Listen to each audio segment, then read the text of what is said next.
अयोध्या में राम मंदिर की भव्य प्राण प्रतिष्ठा का कार्यक्रम कल पूर्ण हो गया। इसी के साथ 23 जनवरी यानी आज से राम मंदिर में रामलला की पूजा का विधान भी तय हो गया है, यानी कि एक टाइम टेबल बना दिया गया है।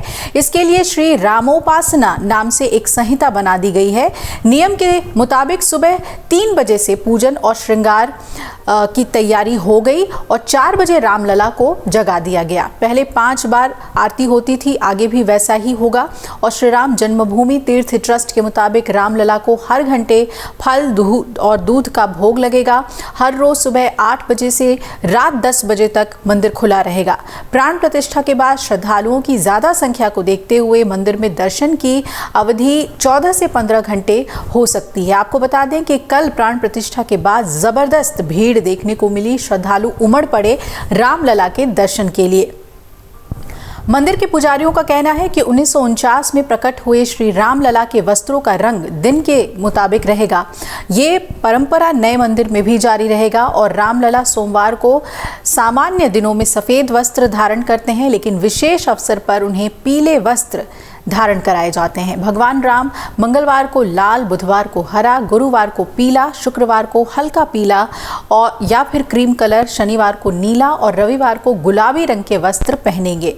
नए बाल रूप विग्रह के लिए राम मंदिर ट्रस्ट ने पुणे के heritage and hand weaving revival charitable trust के हथकरघे पर कपड़े तैयार करवाए हैं।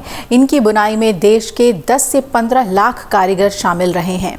प्राण प्रतिष्ठा संपन्न होने के बाद आज ब्रह्म मुहूर्त में करीब 3 बजे से गर्भगृह की स्वच्छता करने और पूजन और श्रृंगार की तैयारी की गई।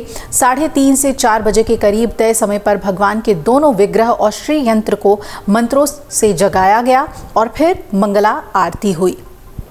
इसके बाद विग्रहों का अभिषेक, श्रृंगार भोग हुआ। श्रृंगार आरती और 4:30 से 5 तक इसका समय है। सुबह 8 बजे से दर्शन शुरू हो गए और दोपहर करीब 1 बजे मध्याह्न में भोग आरती होगी। 2 घंटे दर्शन बंद रहेंगे। भगवान इस समय विश्राम करेंगे। दोपहर 3 बजे से दर्शन फिर शुरू हो जाएंगे तो रात के 10 बजे तक लगातार ये दर्शन जारी रहेगा। इसी बीच शाम 7 बजे संध्या आरती होगी और प्राण प्रतिष्ठा के बाद प्रधानमंत्री नरेंद्र मोदी ने कहा था कि सदियों की प्रतीक्षा के बाद हमारे राम आए हैं। सदियों का धैर्य, अनगिनत बलिदान, त्याग और तपस्या के बाद हमारे प्रभु आ गए हैं। इस शुभ घड़ी की समस्त देशवासियों को बधाई। और उन्होंने ये भी कहा कि मैं अभी गर्भगृह में ईश्वरीय चेतना का साक्षी बनकर आपके सामने उपस्थित हुआ हूँ। कितना कुछ कहने को है, लेकिन मेरा कंठ अवरुद्ध है। पीएम ने यह भी कहा कि मेरा शरीर अब भी स्पंदित है, चित्त अब भी उस पल में लीन है। हमारे रामलला अब टेंट में नहीं रहेंगे, रामलला अब इस दिव्य मंदिर में रहेंगे। प्रधानमंत्री ने कहा कि मेरा पक्का विश्वास है और अपार श्रद्धा है कि जो घटित हुआ है उसकी अनुभूति देश के, विश्व के कोने कोने में राम भक्तों को हो रही होगी। और ये वातावरण, ये ऊर्जा, ये घड़ी प्रभु श्री राम का हम सब पर आशीर्वाद है। 22 जनवरी 2024 का सूरज अद्भुत आभा लेकर आया है। ये कैलेंडर पर लिखी एक तारीख नहीं, ये एक काल चक्र का उद्गम है।